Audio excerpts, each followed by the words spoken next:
Cornaro, Falconetto, Ruzzante. È in questo clima che l'Università di Padova, con il sostegno e i privilegi di Venezia, diventa una delle più importanti d'Europa.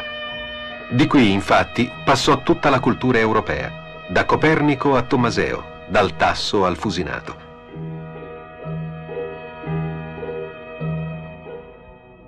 Accanto all'Aula Magna, una memoria del passato di questa università, la cattedra di Galileo. Galileo insegnò e visse a Padova 18 anni. Qui scrisse lettere e appunti di matematica e astronomia. La tradizione di esplorazione dei cieli fu tenuta viva in seguito nell'osservatorio astronomico La Specola, costruito sopra la Torlonga.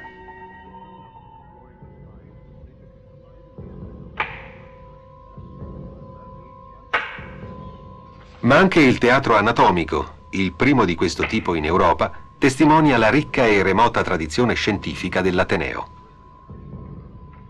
Gli studi anatomici potevano qui fiorire per la tolleranza con cui il governo veneziano permetteva a professori e studenti in medicina di compiere studi sui corpi dei defunti quando altrove era vietato.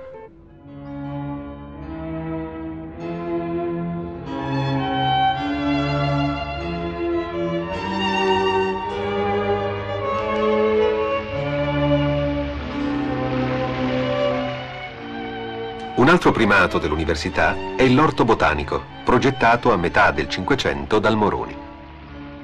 Testimonianza di piante rare, era luogo di sperimentazione scientifica, anche in relazione allo studio della medicina.